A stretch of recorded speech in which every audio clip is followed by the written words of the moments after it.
So there's a lot of talk today about red flags, red flags. Everybody and their brother is talking about red flags.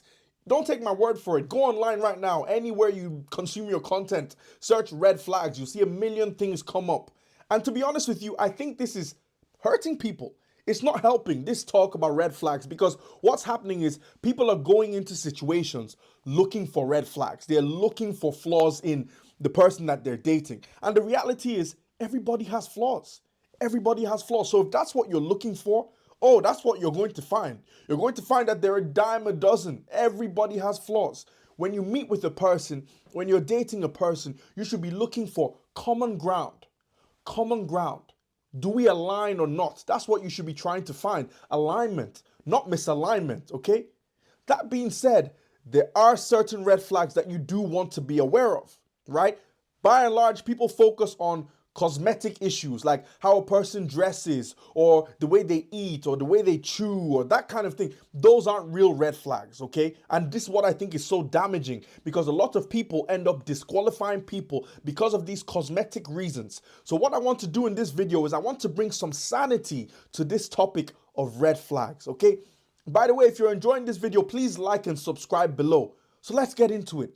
The first thing is, if you notice that this person is constantly talking about their ex, and it's not like you're asking questions. Like, okay, if you're asking them questions like, oh, tell me about your previous relationship, that's okay. But if you find that this person unprovoked is constantly bringing their ex into the conversation, oh, my ex was so great. Oh, they were so attractive. Oh, they had a great sense of style. Oh, they were so intellectual. Oh, they used to read so many books. I love their taste in music. Oh, I miss the Sunday morning jogs we used to go on. Like, they're constantly talking about their ex, constantly ruminating about their ex. This is a cause for concern because this suggests that they're probably not fully over that situation. And you don't need to be with a person who has unresolved feelings and an inappropriate attachment to their ex. Why put yourself through that? That is not worth your time or your investment, right? You want a person who is on the same page as you, who is ready to move forward, who is ready to go on this journey of exploration, not someone who's still any small thing. They're talking about the past, talking about the past, talking about the past. That's not healthy, okay? Now, another sign is you notice that this person is not very open, right? You don't really know where you stand with them. Like, are they into me? Are they not into me? Are they having a good time? Are they not? And, when you try and inquire, like, hey, how are you feeling about us? And how, you're trying to get to know them, asking them questions, they're being cagey. This is a sign because look, for any relationship to progress, to advance, okay, right now you're dating this person, right? In order to move forward in the same direction, right?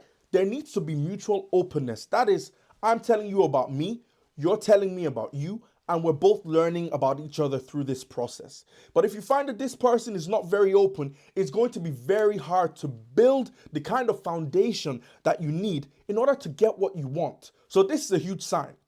Now, another sign is if you notice that this person is quick to diminish and dismiss your feelings. So maybe you notice, for example, that they're not being very open and you say, hey, look, I feel like, I'm trying to get to know you. I'm being very open with you, but I just feel like you're not being very open with me, and they're like, what are you talking about? And they try and make you feel like you're too much, right? Or they try and dismiss what you're saying altogether. Like, what do you mean? Of course I'm open, right? They're very defensive. This is a sign. This is a sign, okay? Do not ignore this. You don't need to be with a person who diminishes and dismisses your feelings, somebody who makes you feel small. You don't need that, okay? All right. So another sign is this person is very unkind towards you, like they treat you with no courtesy whatsoever. They are constantly picking out your flaws, constantly criticizing you. Think about it. With a person who is constantly criticizing you, because yes, you do have flaws. I have flaws. We all have flaws. But if you have a person who is constantly picking at your flaws, think about what will happen on a long time scale, like 5 years, 4 years from now. That is going to affect you negatively. It's going to affect your sense of self, your self-esteem, your mental health, and you absolutely do not need that, okay? All right, so another sign is you notice that this person seems to be predisposed towards negativity. They never have anything good to say about anything or anyone. It's always doom and gloom and misery, and the world is horrible. My life is so hard. All this stuff. This is a sign. Listen, as humans, we are very easily influenced. So when you have somebody who has that sort of negative worldview around you, it's only a matter of time before you take on that negative view. And all of a sudden, you're not feeling good about yourself. So you absolutely do not need this. Okay? Now, another sign is you notice that a person does not have any long-term allegiances, like no long-term friend or family member who is ready to vouch for this person's character, to say, hey, look, this is a great person. You're in good hands. Or this person showed up for me at this point. Or they did this for me. Or we did this together. They've got nobody, not one person. This should tell you that maybe this person's character is not great if there is not even a single person who can vouch for them. Those are question marks. I would be concerned about their loyalty, about their character, okay? So definitely something that you want to be aware of. And if you see it, do not ignore it, okay? The next thing is you find that you have to almost squeeze this person's arm to get them to spend time with you, okay? Like you almost have to give them a sales pitch to get them interested in doing things with you. This is not a good sign. This is not a good sign. There should be mutual enthusiasm, mutual interest, right? They should want to get to know you as much as you want to get to know them. They should be invested in wanting to spend time with you, wanting to learn about you, wanting to connect. But if you find that it's one-way traffic and you're the one having to suggest things all the time, and even when you suggest things, they turn you down, and then, when you eventually get them to come out to see you, it's like they're meant to be some sort of trophy. Absolutely not. There needs to be mutual enthusiasm, okay? Another sign is that you notice, you take a step back and you realize, to be honest, I don't feel good around this person.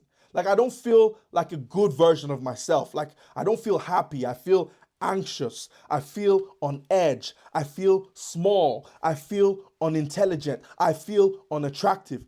If you feel this way around this person, do not ignore it, because that is probably not going to change. That suggests that there is something in the alchemy between the two of you that is off. Okay, so don't ignore that. Don't make the mistake of thinking, oh, maybe if we get into a relationship, this will change. It's probably not going to change, right? If that is the case and you're not feeling positive around them, then there's something not right. It's not a good fit. You want to feel enthusiastic around them, confident, attractive, seen, worthy, right? Not anxious, cynical, unintelligent, small. You don't need that. Trust me, you don't need that, okay? Now, another sign that you need to pay attention to is if you find that you and this person simply do not have the same long-term goals. Like, for example, you want kids, but they've clearly told you that they don't want kids. Or you want marriage, and they've clearly told you that they don't want to get married. Listen, believe them.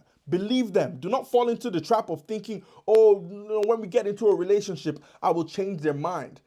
You don't want to do that. You're putting yourself in a very bad position, because if they've told you this, they've professed this themselves, then that's how they feel. Believe them. Don't delude yourself because you feel like, oh, they're so attractive, or because you so badly want it to work. No.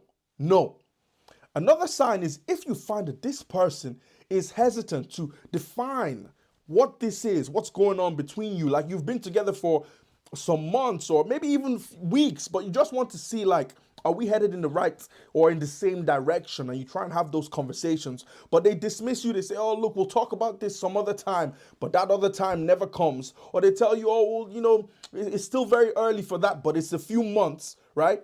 Or they tell you, look, it's not that deep. Let's just ride the wave. If they say, let's just ride the wave, then listen, you're in a situationship.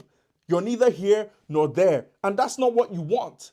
That's not what you want. So you need to just save yourself the time, save yourself the effort, save yourself your money, and keep it moving. Keep it moving.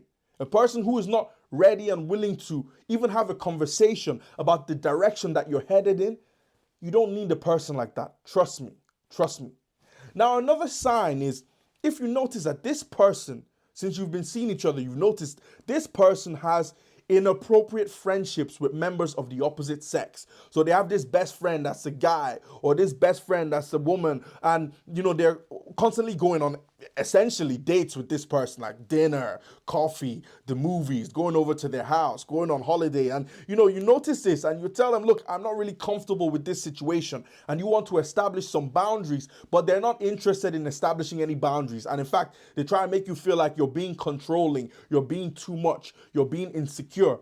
This is a huge red flag, because here's the thing: when you're building with somebody and you're getting into a relationship with a person, then you naturally will have to redefine boundaries when it comes to friendships with people of the opposite sex. So a person shouldn't make you feel like you're weird or insecure because you want to establish those boundaries. Okay, so these are the red flags that you should be paying attention to. Like I said, not those cosmetic things that people get misled towards focusing on. Okay, if you've enjoyed this video and you would like me to help you on your quest to find love, then you want to check out my Dream Relationship Toolkit. So it's a collection of 4 courses available on my website for $84, but you can access the toolkit today for free by clicking the link below. I also suggest that you check out the 2 videos on screen. The first one is a step-by-step guide on how to find love in 2025. Now, the second one is going to deconstruct certain mistakes that you could be making in your dating life that are holding you back. I hope you've enjoyed this. See you next time.